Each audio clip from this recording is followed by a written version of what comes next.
حضور صلی اللہ علیہ وسلم نے نا فجر کی نماز پڑھائی، فجر کی، اور حضور فجر کی نماز پڑھا کے فرمانے لگے بھئی کسی بندے نے روزہ رکھا ہوا ہے آج؟ حضرت عمر کہتے ہیں رات کو میرا ارادہ تھا رکھوں، پر سویرے پھر میں نے گرا دیا، نہیں رکھا۔ حضور نے دوسری دفعہ پوچھا بھئی کسی نے روزہ رکھا ہے؟ تو حضرت صدیق کے اوپر نے ہاتھ کھڑا کیا، عرض کی یا رسول اللہ میں نے رکھا ہوا ہے۔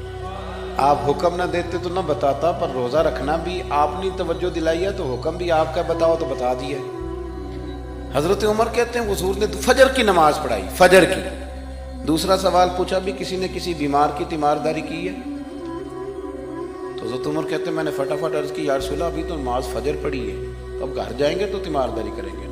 تو حضور نے فرمایا عمر تو ذرا ٹھہر جانا، جلدی نہ کر، ٹھہر نہ، ذرا رک تو صحیح۔ تو حضرت عمر فاروق رضی اللہ تعالیٰ عنہ فرماتے ہیں میں چپ کر گیا۔ حضور نے فرمایا بتاؤ بھی کسی نے تیمارداری کی ہے؟ تو صدیق اکبر نے ہاتھ کھڑا کیا، عرض کی یا رسول اللہ عبد الرحمن بن عوف رضی اللہ تعالیٰ عنہ 2-3 دن سے نماز پڑھنے نہیں آ رہے تھے، رات میں نے پتہ کرایا تو پتہ چلا بیمار ہے، اور حضور مجھے یہ بھی پتہ ہے وہ میرا یار ہے، مجھے پتہ ہے رات کو جلدی سوتا ہے پر تہجد میں ضرور اٹھتا ہے۔ تو حضور میں بھی ذرا فجر کے وقت جلدی اٹھا ہوں تو فجر میں آنے سے پہلے عبد الرحمن ابن عوف کی تیمارداری کر کے آیا۔ حضرت عمر کہتے ہیں میں نہ ہلکا ہلکا ڈھیلا پڑ گیا۔ حضور نے تیسرا سوال پوچھا، فرمایا کسی نے کسی مسکین کو کھانا کھلایا ہے؟ کھانا کھلایا ہے کسی مسکین کو؟ حضرت سیدنا عمر فاروق کہتے ہیں میں نے پھر عرض کی، میں نے کہا یا رسول اللہ ابھی تو فجر پڑی ہے، گھر جائیں گے کوئی چیز لیں گے تو کھانا کھلائیں گے۔ تو حضور پھر مسکرائے، فرمایا عمر تو ذرا ٹھہر نہیں جاتا، ذرا ٹھہرنا، ذرا نظارہ تو کرنا، گویا یہ شان صدیق اکبر کا جلسہ ہو رہا ہے، ٹھہرنا۔ حضور نے پھر پوچھا بھی کسی نے کسی مسکین کو کھانا کھلایا ہے؟ تو حضرت عمر کہتے ہیں لوگ سارے دائیں بائیں دیکھ رہے تھے اور میں چپ کے ابو بکر کو دیکھ رہا تھا، کہ مجھے پتا تھا کہ بولنا اسی نہیں ہے، اور دل میرا کر رہا تھا کہ کہہ دوں دیو جناب جواب، دل میرا کر رہا تھا۔ وہ سمجھ گئے تھے کہ سونا راضی کن کاموں میں، بس یہ نقطہ انہوں نے پا لیا تھا۔ حضور نے فرمایا بتاؤ کسی مسکین کو روٹی کھلائی ہے؟ تو جناب سیدنا صدیق اکبر نے ہاتھ کھڑا کیا، عرض کی یا رسول اللہ سویرے اٹھا ہوں تو چھوٹا بیٹا بھی اٹھ گیا، اور میرے وضو کرتے سنت پڑھتے ماں سے کہنے لگا بھوک لگ رہی ہے، تو ماں نے 2 روٹیاں بھی پکا دی۔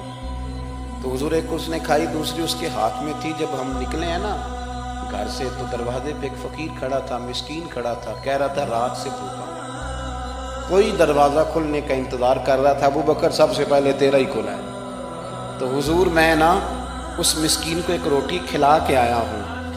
حضرت عمر فاروق کہتے ہیں میں نے گردن جھکا لی، اور میرے رسول کریم نے فرمایا اے اللہ میرے ابو بکر پہ رحم فرما، اللہ میرے ابو بکر۔ وہ سمجھ گئے تھے، مزاج شناسات سمجھ آ گئی تھی کہ حضور کن باتوں میں، اور نہ اپنے اوپر وہ سارا کچھ طاری کر لیا تھا انہوں نے، طاری، ان کی ادائیں بالکل ڈھل گئی تھی نبی پاک کی ادائیں۔ 3 دن وہ غار ثور میں رہے تو ہمارے صوفیاء فرماتے ہیں کہ ان پر تجلیاں بھی بڑی محبوب کی معرفت۔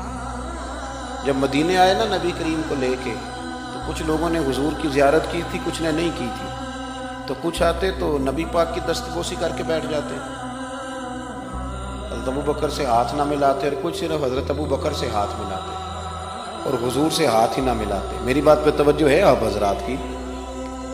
تو کچھ لوگوں کو نا شبہ ہونے لگا، وہ معاذ اللہ سمجھنے لگے کہ شاید یہی اللہ کے رسول ہیں۔ حضرت صدیق اکبر یہ کیوں شبہ ہوا؟ تو ہمارے محدثین فرماتے ہیں کہ ابو بکر صدیق بولتے بھی اس طرح تھے جو میرے نبی پاک کا طریقہ ہے، بیٹھتے بھی اس طرح تھے جو رسول پاک کا طریقہ۔ کہتے ہیں انہوں نے امامہ باندھا ہوا تھا تو جو امامے کا پیچ حضور کا ڈھیلا رہ گیا تھا ان کا بھی ڈھیلا رہ گیا تھا۔ اس طرح اپنے آپ کو مزاج میں ڈھالا تھا، تو من شدی من تو شدم، میں اس طرح ڈھالا تھا مزاج میں، اس طرح کے کوئی فرق ہی نہیں نظر آتا تھا۔ وہ کہتے ہیں جب حضرت ابو بکر صدیق نے دیکھا نا کہ لوگوں کو تو شک ہو رہا ہے، کوئی میرے ساتھ ہاتھ ملا کے بیٹھ جاتے، تو حضرت صدیق اکبر نے کہا کوئی ایسا کام کرنا چاہیے کہ پتہ چلے آقا کون ہے غلام کون ہے۔ اٹھے، کندھوں پہ چادر تھی، وہ اتار کے نا تو حضور پہ سایہ کر دی، لوگوں کو پتہ چل گیا کہ سایہ کرنے والا کوئی غلام ہے، اور جس پر سایہ کیا جا رہا ہے وہ آقا ہے۔ کیا خوبصورت نقطہ لکھا ہے مفسرین نے، شارحین فرماتے ہیں تھوڑی دیر کے لیے، تھوڑی دیر کے لیے، تھوڑی دیر کے لیے حضرت ابوبکر صدیق نے حضور کے سر انور پر اپنی چادر کا سایہ کیا تھا۔ اللہ کے رسول نے احسان کا بدلہ یہ دیا، نیکی کا بدلہ یہ دیا کہ قیامت تک ان کی قبر پر اپنے گنبد کا سایہ فرما دیا، قیامت تک گنبد کا سایہ کر دیا ان کے مزارے پر۔